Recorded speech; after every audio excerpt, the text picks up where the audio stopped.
क्या मुद्दा रहेगा? मुद्दा उद्दा कुछ ना है ना, सीधे बीजेपी का है और क्यों है ना। ब्राह्मणों की हत्या करवाई जा रही है, ब्राह्मणों पे फालतू उनका केस लगवाया जा रहा है। जो गलत करे भोगे ना। अच्छा, जो गलत करेगा वो भोगेगा। तो यानी कि आपके हिसाब से बीजेपी सरकार हो चाहे ठाकुर हो चाहे जौन जात हो, जो गलत करे भोगे, जो रंगबाजी झारे वो झरक चाहिए। बीजेपी बने चाहिए हमेशा लाइफ टाइम, नहीं मुस्लिम राज हो जाए। अच्छा, हाँ 100% लिख के हम कहा दे दी। सरकार से मुलायम सिंह यादव ने अपने जन्म दिवस पर खुलकर कहा, अखिलेश यादव को डांटा। जब अखिलेश यादव कम सीटें लेकर आए, अखिलेश यादव को उन्होंने डांटा, खुलकर कहा कि मैंने जब मस्जिद कार सेवकों को कटवा दिया था, जब मैंने कार सेवकों को कटवा दिया था वहाँ पर मस्जिद तोड़ते हुए, तो इससे ज़्यादा सीट तो मैं तब लेकर आया था। तो इस बात को लेकर मैं बात कहता हूँ। नमस्कार दोस्तों, स्वागत है आपके अपने यूट्यूब चैनल पढ़ो तो जानो में। तो दोस्तों, जैसा कि आप जानते हैं कि चुनाव की तारीखों का ऐलान हो चुका है और इस समय यूपी में काफ़ी हलचल है। हलचल इसलिए है क्योंकि कुछ जो है मंत्री और विधायक पार्टियां जो है अदल और बदल रहे हैं। अब अदल बदल में जो है जनता का क्या माहौल रहता है, जनता का क्या मूड रहता है, इस अदला बदली में क्या कुछ प्रभाव पड़ेगा कि नहीं पड़ेगा, चुनाव के मुद्दे कौन से मुद्दे को लेकर के 2022 में वोट करेंगे, हम यहाँ पे बात करने आए हैं। तो यहाँ पे हमारे साथ में 2-3 लोग हैं, तो हम उनसे बात करने की कोशिश करेंगे, देखेंगे कि उनका क्या ओपिनियन रहता है, हम उनसे जानने की कोशिश करेंगे। सबसे पहले क्या नाम है दादा? अरुण त्रिपाठी नाम हमारा। अच्छा, ये बताइए जो है आप 2022 में किस मुद्दे को लेकर के वोट करने वाले हैं? क्या मुद्दा रहने वाला है आपके लिए? केवल प्रदेश दंगा मुक्त है। अच्छा, इसके अलावा मेरी जानकारी में कोई मुद्दा नहीं है और दंगा मुक्त प्रदेश की मांग है हमारी। किसी प्रकार का कोई उपद्रव नहीं हुआ प्रदेश में, इसलिए हम भाजपा का समर्थन करते हैं और लोगों से अपील करते हैं कि बीजेपी को वोट करें। अच्छा, आप जो है बीजेपी का समर्थन करते हैं। ये बताइए कि जो है स्वामी प्रसाद मौर्य और फिर दारा सिंह चौहान, उन्होंने पार्टी छोड़ दी है। उन्होंने हवाला ये दिया है कि ये पिछड़े और दलितों पे मतलब अत्याचार करने वाली पार्टी है, उनकी सुनवाई नहीं होती पिछड़े और दलितों की।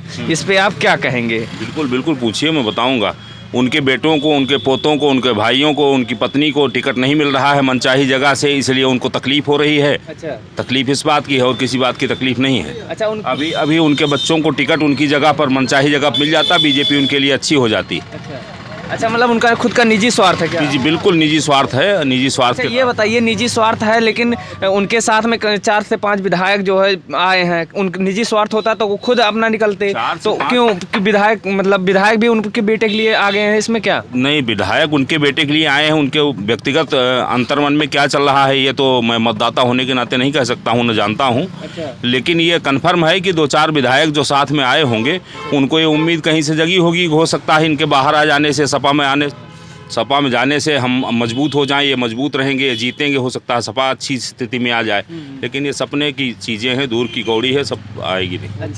अच्छा, ये बताइए, जो है मैनिफेस्टो ला रहे हैं अखिलेश जी अपने मैनिफेस्टो में शामिल कर रहे हैं कि जो 300 यूनिट बिजली फ्री देंगे, उसके बाद में किसानों का जो कर्ज लेंगे उस पर ब्याज नहीं लगेगा। तो क्या इससे मतलब जनता का मूड बदल पाएंगे कि नहीं? यही तो सबसे बड़ी अच्छाई है इस देश की कि जनता को पंगु बना के और शासन करना शुरू करिए। अच्छा। जी हाँ, 300 यूनिट बिजली केजरीवाल ने फ्री किया, 11 लाख करोड़ रुपया बिजली विभाग पर अधिभार हो गया है। वो दूसरी गवर्नमेंट आएगी तो कहाँ से भरेगी?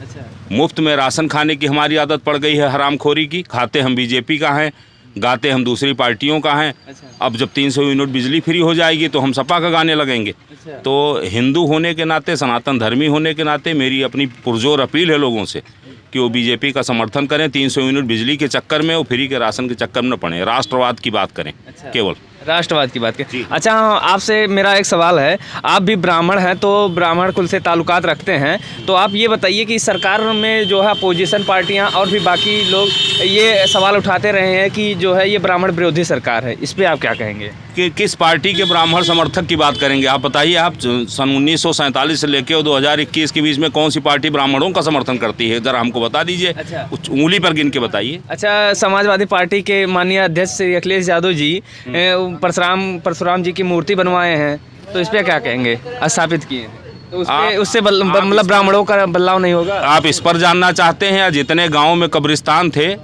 जिन पर बाउंड्री बनी है, हर कब्रिस्तान की वर्ग फीट की एरिया और स्क्वायर मीटर एरिया, शहर के मस्जिदों की एरिया 4-4 फीट बाहर बढ़ गई है, इसके बारे में बात करेंगे आप?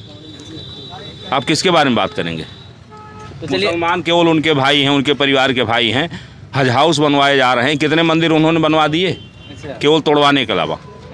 मतलब अखिलेश यादव जी के सपने में श्री कृष्ण आ रहे हैं, तो क्या ये मतलब चुनाव की वजह से ऐसा है? अखिलेश यादव के सपने में श्री कृष्ण आएंगे और राहुल गांधी के सपने में जितने जैन और हिंदू देवी देवता हैं वो आना शुरू हो जाएंगे।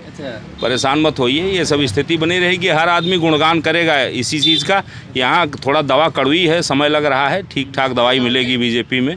और जो लोग इस तरीके की स्थिति पैदा कर रहे हैं वो भी परेशान होंगे। तो क्या फिर से मतलब योगी जी सत्ता में आ पाएंगे? 200% आएंगे। हो सकता है सीट का कुछ अंतर हो, 10-5 सीट प्लस माइनस हो सकती है। सत्ता में तो आना ही है। तो क्या नाम है आपका? भैया राजेश चतुर्वेदी। अच्छा, आप बताइए कि कौन सा मुद्दा रहेगा आपके 22 में? किस मुद्दे को लेकर वोट करने वाले हैं आप? मुद्दा हमारे बड़े भाई से पूछिए। अच्छा, आप बताइए क्या नाम है आप? भैया शैलेंद्र पांडे है। अच्छा, आप पांडे जी ये बताइए 2022 में कौन सा मुद्दे पे वोट करेंगे आप? भाई हम तो योगी को करेंगे फुल सपोर्ट। अच्छा, योगी जी को जी। अच्छा, ये बताइए बेरोजगारी और ये महंगाई मुद्दा है आपके लिए कि नहीं है?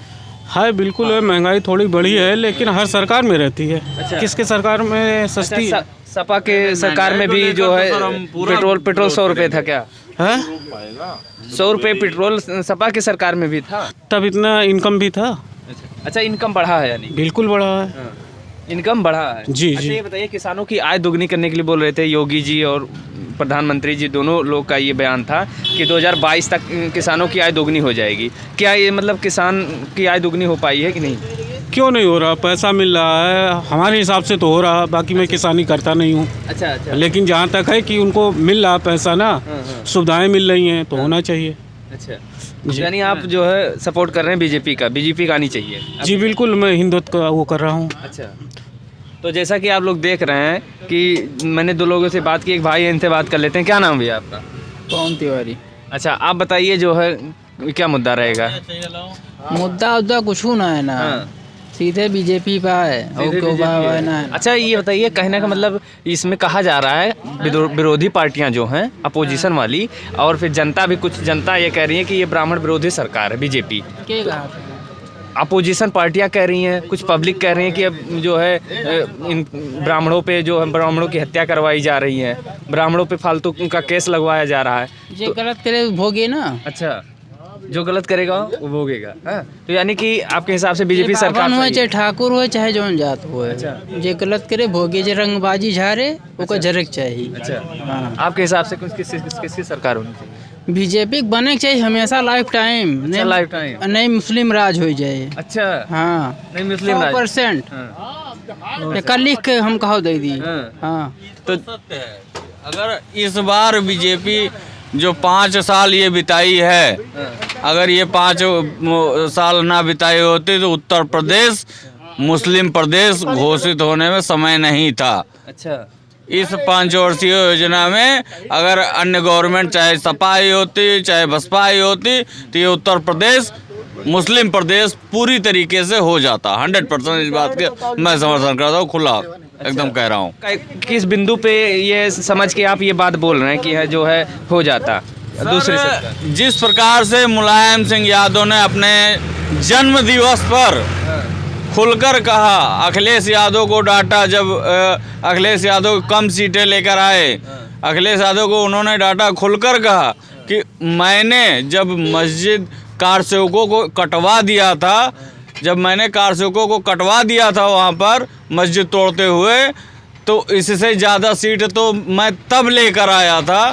तो इस बात को लेकर मैं एक बात कहता हूँ कि 100% अगर इस बार वो आएंगे तो जो कहते हैं मुलायम सिंह और उनके पिताजी अखिलेश यादव के कौन है, आजम खान। हाँ, उनके पिताजी मुलायम सिंह नहीं है, उनके पिताजी हैं आजम खान। तो दोस्तों, जैसा कि आप लोगों ने देखा कि यहाँ पे जितने भी पब्लिक थे, मैंने उनसे बात करवा, उनका जो भी राय था मैंने आप लोगों तक पहुँचाया कि उनका क्या राय है। मैं अयोध्या से इस समय प्रेजेंट टाइम में ये सर्वे कर रहा हूँ, तो आप लोगों को क्या राय है आप लोग कमेंट बॉक्स में करके बताइएगा। तो दोस्तों, फिर मिलेंगे अगली वीडियो में, तब तक के लिए धन्यवाद दोस्तों। जय हिंद, जय भारत।